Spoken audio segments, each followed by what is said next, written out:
তারপর যাব আমি হচ্ছে আপনার মতিঝিল।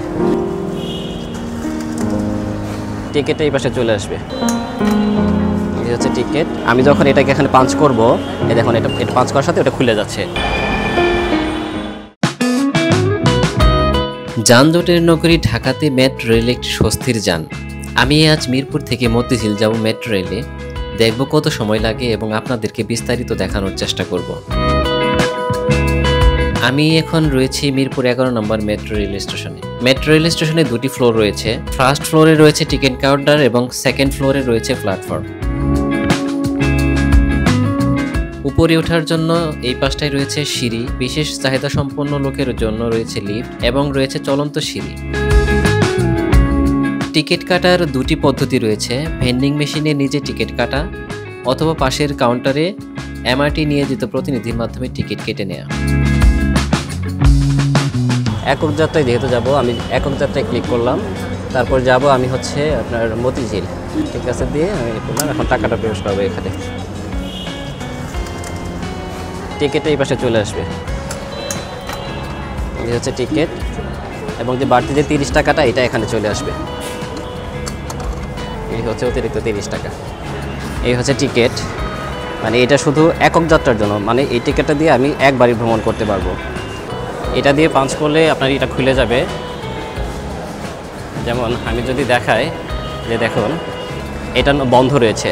আমি যখন এটাকে এখানে পাঞ্চ করব, এই দেখুন এটা পাঞ্চ করার সাথে ওটা খুলে যাচ্ছে। তার মানে টিকিটটাকে আপনি পাঞ্চ করতে হবে, পাঞ্চ করলে খুলে যাবে এবং টিকিটটা, এবং যখন আমি ওই স্টেশনে নামবো তখন এটা স্লটে দিয়ে আমাকে বের হতে হবে। একটা জিনিস সবাই ভুল করে, যে প্ল্যাটফর্মে ঢোকার পরে কোন দিকে উঠবে, বাম পাশে উঠবে নাকি ডান পাশে উঠবে, এটা নিয়ে কনফিউজে ভোগে। যে আমি সহজভাবে বলি যে আপনি যেদিকে যাবেন তার বাম পাশে উঠবেন। যেমন আমি এখন যাব মতিঝিলে, তার মানে আমি আমার বাম পাশের যে সিঁড়ি রয়েছে এটা দিয়ে উপরে উঠবো। আমি যদি উত্তরাতে যেতাম তাহলে আমি উত্তরার দিকে ঘুরে তাকাতাম এবং আমার হাতের বাম পাশে যে সিঁড়িটা রয়েছে সেটা দিয়ে উপরে উঠতাম।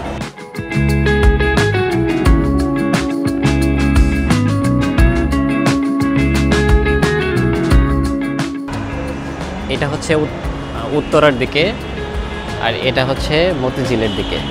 আমি মতিঝিলে যাব, এই দিক থেকে যে ট্রেনগুলো আসবে আমি এখানে উঠবো আর কি। প্রত্যেকটা ট্রেনের যে প্রথম কোচটা, মানে সামনের বগিটা, একদম সবার সামনের যে বগিটা, সেটা মহিলাদের জন্য নির্ধারিত। সেখানে শুধু মহিলারাই ঢুকতে পারবে। ট্রেন যখন আসবে দরজাটা খুলে যাবে, ওঠার জন্য এই পাশ এবং এই পাশ ব্যবহার করা হবে এবং মাঝখান দিয়ে লোকগুলা নামবে। মেট্রো রেলে শুধুমাত্র আপনি ছোট ব্যাগ, যেমন ব্যাকপ্যাক বা ছোটো কোনো হ্যান্ডব্যাগ নিতে পারবেন। বড় ধরনের ট্রলি বা ভারী কিছু নিতে পারবেন না, কারণ মেট্রো রেল শুধুমাত্র যাত্রী পরিবহনের জন্য, মালামাল পরিবহনের জন্য নয়। এই যে ট্রেনটা আসতেছে, মানে এটা উত্তরা থেকে মতিঝিলের দিকে আসতেছে আর কি। এই হচ্ছে ট্রেনটা।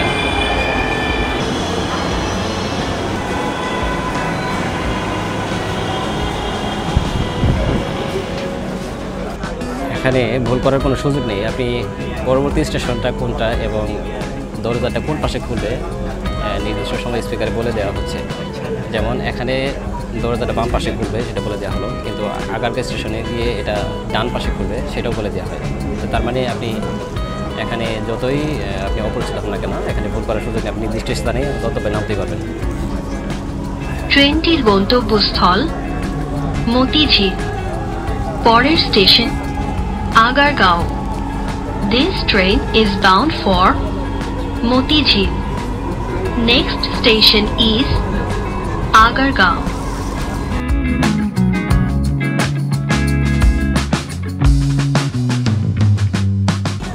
আগারগাঁও। দরজাগুলো ডান দিক থেকে খুলবে। দয়া করে নিরাপদ দূরত্ব বজায় রাখুন।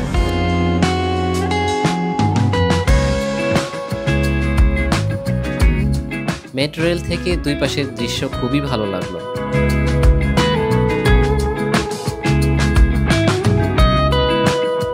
খুব অল্প সময়ের মধ্যেই ট্রেন মতিঝিল স্টেশনে পৌঁছালো।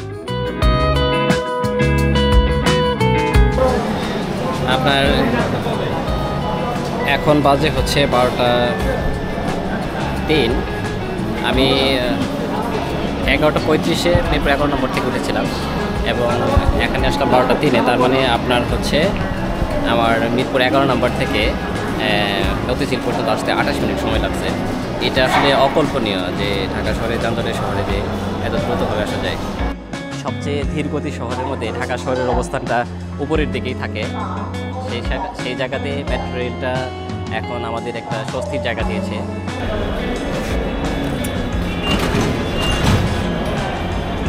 স্লটে দেওয়ার পর কার্ডটা নিয়ে নেবে, তার মানে আপনি যে একবার ভ্রমণের জন্য টিকিট কেটেছিলেন সেটা জমা দিয়ে তারপর আপনাকে বের